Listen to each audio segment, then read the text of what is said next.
देश के प्रधानमंत्री ने चुनाव के समय भी और बाद में भी उन्होंने कहा कि अच्छे दिन आ गए। तो ये उनके अच्छे दिन हैं, लेकिन भारत की जनता के लिए बुरे दिन हैं। और बुरे दिन इसलिए है और उनके लिए अच्छे दिन इसलिए है कि वो जो भी कुछ आर्थिक व्यवस्था के अंतर्गत जो भी कुछ करते हैं उसके पीछे घरानों के वकालत की बात होती है। और हम लोग जिस बात की बात करते हैं वो इस देश के 130 करोड़ जनता की बात करते हैं। 130 करोड़ जनता तो बदहाल है, बेहाल है। अब तो पेट्रोल डीजल का दाम आपने बढ़ा दिया, जबकि अंतर्राष्ट्रीय बाजार में दाम कमे हैं और अंतर्राष्ट्रीय बाजार में दाम कमे हैं और उसके जो कच्चे तेल होते हैं उसकी भी दाम कमे हैं। उसके बावजूद यहाँ पेट्रोल डीजल का दाम बढ़ गया।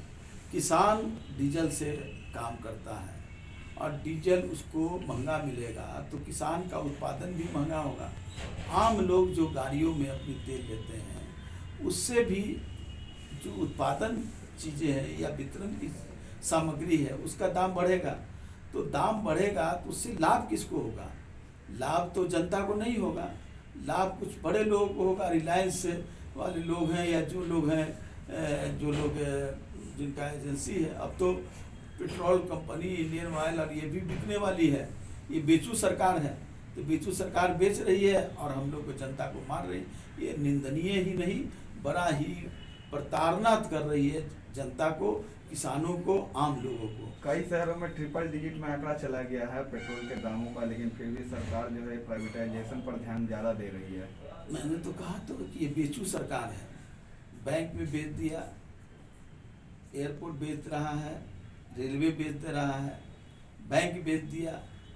2020 में 2,38,000 करोड़ रुपया 100 बड़े घरानों को उन्होंने माफ कर दिया। एनपीए जो हो गए थे। और इस साल, इसी साल में बता रहा हूँ, 68,000 करोड़ रुपया 100 घरानों को माफ कर दिया। तो विपक्ष कहाँ है इस बीच में? महंगाई को लेकर आप लोग आवाज़ नहीं उठा रहे। लगातार जब यूपीए की सरकार थी उस वक्त बीजेपी, जब महंगाई बढ़ी थी पेट्रोल का दाम, उस वक्त बीजेपी सड़कों जो भी रिपोर्ट था माननीय मुख्यमंत्री जी के पास दे दिया हूँ। मेरी व्यवस्था है कि मैं कुछ चीज़ों पर नहीं बोल सकता हूँ क्योंकि कुछ गोपनीयता होती है और उस गोपनीयता को मेरे जैसा व्यक्ति हम उसको स्वीकार करते हैं, हम उसको अंगीकार करते हैं कि गोपनीय भंग करना मंत्री हो या नहीं हो, अगर हम गोपनीयता की शपथ लिए हैं तो उस गोपनीयता को भंग करना ये मेरे लिए संविधान विरोधी है।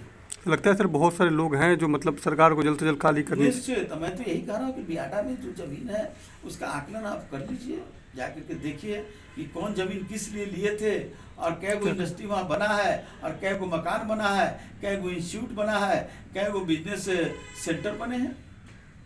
निकालता है कौन नहीं निकालता, इसके लिए आप लोग तो ज़्यादा माने निकालते हैं। आप लोग माने निकालिए, हमको उस पर कोई टिप्पणी नहीं करें। क्योंकि सर जेडीयू एक एक करके जो कम पार्टी वाले जो विधायक की संख्या उनको अपने में ले रही है, मजबूती अपनी। जो जनता दल है जिसके मुख्यमंत्री हैं वो स्टेफनी बाबू हैं। अब स्टेफनी का अपना एक दबाव न पड़ेगा तो भारतीय जनता पार्टी का दबाव ज़्यादा पड़ रहा है। उस दबाव को सहने के लिए वो चाहते हैं कि कुछ लोगों का सहयोग ले ताकि मेरा ट्यूब नहीं फटे, तो इसमें वो लगे हुए हैं। यानी बैलेंस कर रहे हैं बीजेपी के मुकाबले अपने आप को। अब वो क्या कर रहे हैं क्या नहीं कर रहे हैं, लेकिन उनका स्टेपनी फटने वाला है और स्टेपनी का ट्यूब फटे नहीं, इसलिए वो पुरजोर प्रयास कर रहे हैं। एग्रीकल्चर बेस इंडस्ट्री की बड़ी संभावनाएं हैं, हम लोगों ने भी उस पर काम किया था। चीनी मिल की जो बेकार जमीनें थी उसको हमने ही अधिग्रहण करवा करके उद्योग विभाग को लाने का काम किया था, आप लोग को जानकारी होगी। अब सरकार को उस पर काम करना है। हमने, आपको याद होगा उस समय 46 इंडस्ट्री को इनवाइट किया था और बुलाए थे, उसमें कुछ लोग आए भी थे, मैं खुद भी गया था। सरकार अगर चाहती है कि कुछ करना तो नीतियां बदलनी होगी, नीतियों को परिवर्तित करना होगा। और कोई इंडस्ट्री आएगा तो आपके यहाँ सिर्फ दाम देने के लिए नहीं आएगा, लाभ के लिए आएगा और उस लाभ से आपको भी लाभ होगी। तो लाभ होगा, उनको 3-4 चीज़ें इंपॉर्टेंट है। एक तो टैक्सेशन में छूट, तो बिहार की जो अर्थव्यवस्था है वो आप देख रहे हैं कि अब परमानेंट की जगह संविदा पर सब बहाली हो रही है, सारी स्थिति जर्जर है, पेंशन पर भी वही लगा हुआ है मोहरा, आपका हर एक चीज़ से बातें हो रही है, लेकिन अर्थ स्थिति देखिए या आर्थिक सर्वेक्षण रिपोर्ट देखिए तो बिहार की आर्थिक स्थिति बहुत खराब है। तो आप टैक्स देने की स्थिति में नहीं है। हमने तो सोचा था कि माननीय मुख्यमंत्री जी गए हैं प्रधानमंत्री के पास, तो बिहार को विशेष दर्जा की मांग करेंगे, स्पेशल पैकेज की बात करेंगे, लेकिन इनको तो लगता है कि सही समय पर सही ढंग से इनसे मुलाकात भी नहीं हो पाई है, ये बात भी अपना नहीं रख पाए।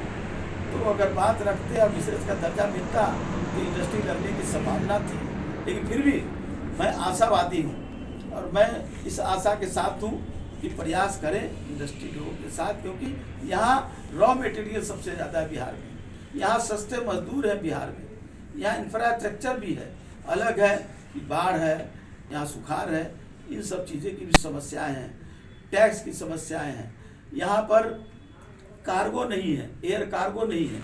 एयर कार्गो रहता तो जो सामग्री बनती इंडस्ट्री के द्वारा उनका देश और विदेश में एयर कार्गो के द्वारा भेजा जा सकता था, तो न यहाँ एयर कार्गो है इंफ्रास्ट्रक्चर में, न यहाँ टैक्सेशन की छूट है, न यहाँ पर ज़मीनों का सही ढंग से वितरण है, न उसका किसी तरह से व्यवस्था है। जाइए जो ज़मीन है इंडस्ट्री बाग बुडको की बियाडा की जो ज़मीन है उस पर बन गए मकान, तो ये सारी चीज़ें हैं, गड़बड़ है, भ्रष्टाचार है। ये सब चीज़ों को सरकार से मेरी आशा है कि वो कुछ करें, वो बियाडा की ज़मीन खाली करावे, अगर है हिम्मत तो। कौन कौन लोग हैं सर जो अब मैं कुछ नहीं बोलूँगी सर, नीतीश कुमार भी विचार को लागू करना चाहते हैं, लोग डरने वाले नहीं हैं, डरे वो। उनका हाल क्या हुआ था राम जन्मभूमि के समय, इस बिहार को वो भूल गए क्या? जाना पड़ा था मसान जोड़, जानते हैं कि नहीं? इसलिए बिहार का भी डरता